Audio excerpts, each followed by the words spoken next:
Hello, welcome back to the Day 4 recap of the ultimate free-to-play noob run to Dark Dimension 2. I am the durrun. Just a quick recap, as always, of the day's events and things that have gone on. So we're continuing to farm Gamora. We're halfway home. We're going to run into a blitz currency problem, so maybe I won't have her in a week. I'm kind of hoping I do, but it's a product of not having even 3 blitz teams at this point. I still need one more character unlocked to be able to run more blitz. I just tagged Cersei because she's the event, and just to remind me. I managed to clear the first 2 nodes finally, so I will get some orbs for her eventually. I picked up Ghost Rider. This one's huge. I don't think his calendar is a standard thing, but if you join the game right now, it is a thing. At least it was for me 4 days ago. It took 4 days to get Ghost Rider, and he is a beast. Hands down. You can safely and freely invest in him if you got him as early as I did. For a while anyway. Because you're going to use him in the Heroes campaign, you're going to use him on your Arena team, you're going to use him in the Mystic campaign when that unlocks. Obviously you blitz with him. Raids, he's going to be everywhere. He's far and away the best toon on my roster right now, because I haven't picked up any after Silver Surfer meta characters yet. But I'm going to pick up Thor in the next day and Wolverine in a couple more days. But Wolverine's had a rework, so in the past you pick up Wolverine and he just sits on your bench. But now that he's got a rework, I'm going to bring him up and try him out, so he should be a lot better. Because he's part of the after Silver Surfer meta, right? Same as Gamora. Gamora got a rework, right? So these are the type of characters you're going to be able to pick up. Characters that got reworks after Silver Surfer. Because Elektra got a rework, but it was before Silver Surfer. So she's not as strong. Same with Luke Cage. Not as strong. Hawkeye, not as strong. JJ never got anything ever. Poor girl. Anyway. So we hit level 30, we're at level 32 for this video, and we unlocked Arena! Alright. Most people will tell you this is the single most important thing to focus on in the game for the rewards. This is how you get your cores. This is how you get your free cores every day, other than the milestone events and calendars. This is how you're going to get lots of extra cores to do lots of extras. Now you see it is extremely top heavy. I battle for these cores on my main account every day. So that's because I have a giant Infinity Watch team. You will not. Your goal as a new player is to hit top 250. Get there as fast as you can. Once you're in this rank bracket here in the top 250, it's probably where you're going to level off and stay if you're being competitive.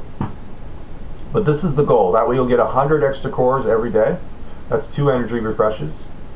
And you'll get this currency, Arena Credits currency. There's nothing to farm, in my opinion, right now, but Phyla-Vell is going to be coming out of those orbs soon, so there will be something soon. So when you just start the arena, don't buy the arena orbs; they're garbage, and don't recruit any characters. There's nobody here who's worth it right out of the gate, right?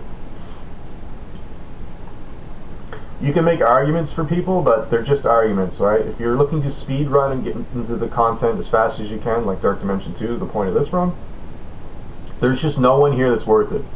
Especially the minions at the bottom. But Morio is not a terrible character, and if you're looking to unlock Phoenix later, maybe. But again, legendaries, just a brief note on legendaries. Not worth your time. If you're a new player, do not farm anything towards a legendary ever. They're just, all these older legendaries are not going to help you. They're just going to waste your resources while you try to unlock them, and then you have to bring them up anyway, so that's more wasted resources. None of them are worth it. None of them are worth your time.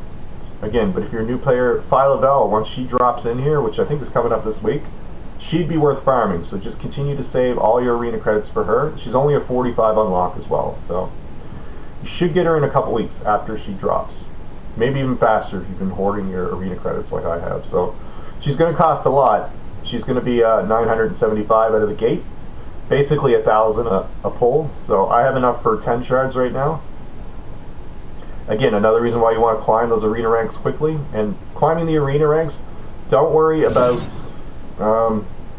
see this this rank number that you're going to? You're just going to keep jumping huge amounts of numbers. So just look at the power of the team versus the power of your team. And find teams that you can beat, preferably with old meta characters, right? Like these guys are all old characters. So that's a great matchup for me. So that's what I'm going to do. We'll even do an arena battle on this video, just to show you. It's my last one of the day. You get 5 arena battles per day, and they're all on 15-minute cooldown timers, meaning you can only play 1 match every 15 minutes. Not so, actually. You can play as much as you want if you're willing to spend cores, which you shouldn't be as a new player. Again, your cores are only for energy refreshes and specific situations, which I will outline as they approach and arise. Like the Rhino one, coring for Rhino to get him faster. It's worth it if you want to start the Villains campaign on day 1, and you have the levels and the blitz currency, which you probably should. And there was another instance that cored something as well, but I can't remember what it was. It's in the updates, it's in the videos. Go back and find it. But event campaigns is another reason. With Cersei, which we will show you, if we ever get to that point where I need to farm energy for her, probably won't be towards the end, but.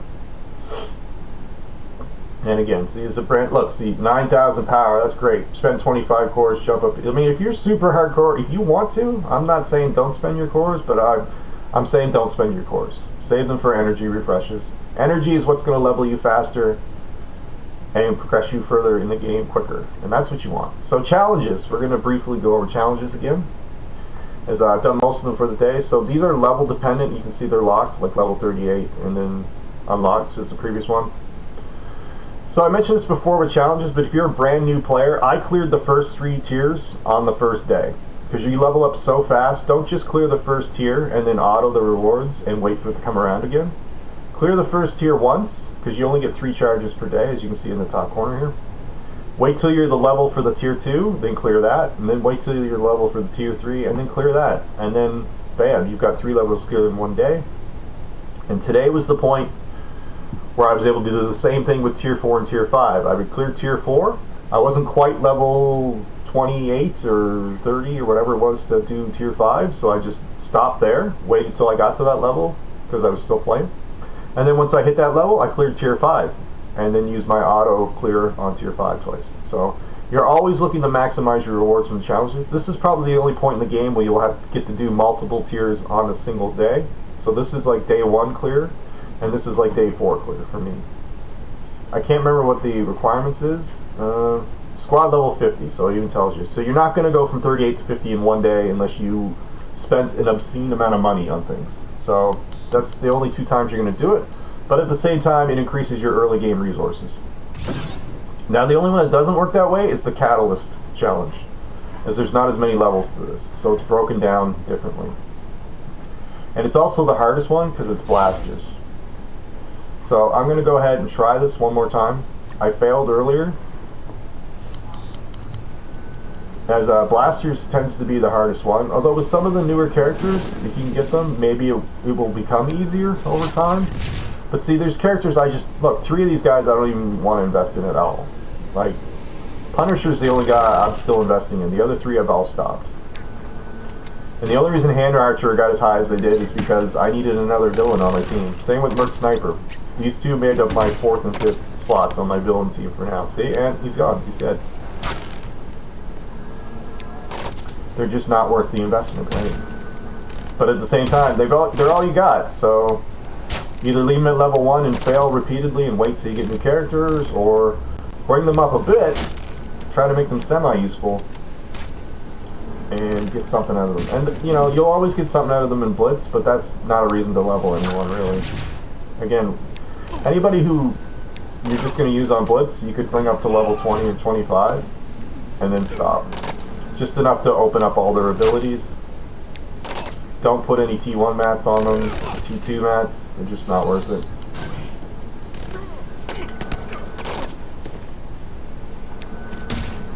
As you can see, I am struggling. Stop, I'm going to fail again. I'm just going to quit out, save some time. Bring the defeat screen up earlier. So I'm just not powerful enough to do this yet.